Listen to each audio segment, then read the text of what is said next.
Yeah, on a Delta Line ship, that's C2, going to Africa in the early 60s, sailing as an ordinary seaman.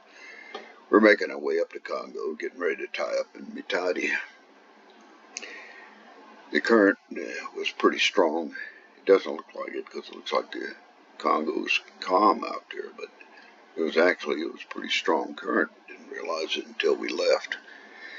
Yeah, we made it up, tied up with the bow towards the current, and on our starboard side, we made fast and took on our load there. Leaving, it was interesting as all get out. And leaving, I was on the stern this time, being on the 8 to 12, watch as ordinary seaman. And there was no tugs or anything to pull you away from the dock. So I always wondered how the hell they were going to ever turn around in the middle of this river. And what they did, they let the bow lines go, and they let the rear spring line attach to the dock, and they were going to let it float. Good current pull the bow around.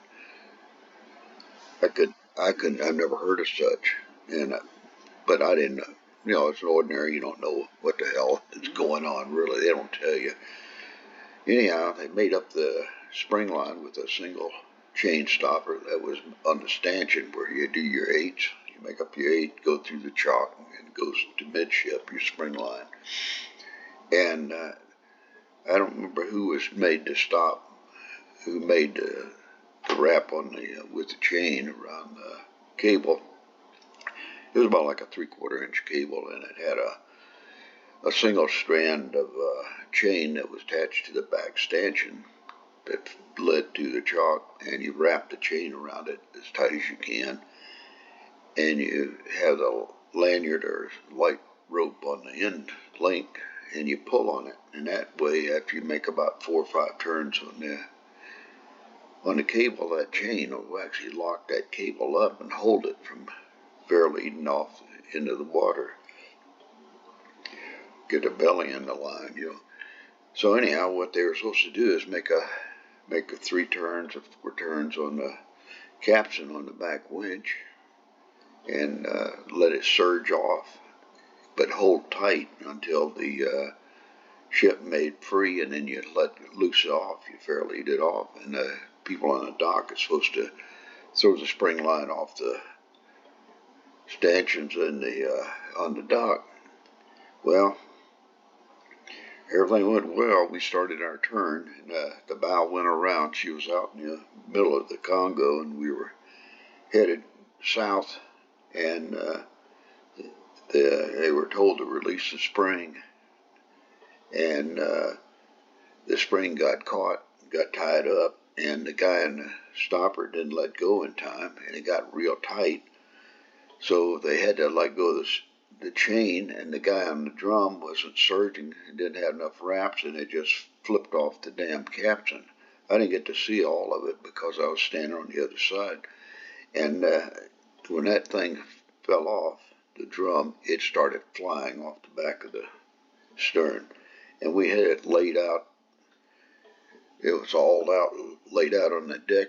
About a couple 100 feet of cable was wrapped out in a circular fashion, like you make up a line on the deck. And when it went through those stanchions and out through that chalk, there was nothing but paint, rust, everything flying in the air. And it was whipping off in circle. And when it was ripping off that, where we had the coil of the wire, loops were flying up. And we had a second engineer, I think that's what was back there, was going to step on the son of a bitch to stop it.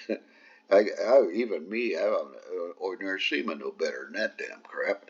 And I was lucky Rudy, one of the ABs back there, grabbed him. And before he could do it, and I guess the second mate just didn't understand what the force was, and they let that cable go anyhow. It fell into the drink. It went into the Congo River forever. So we lost our spring line.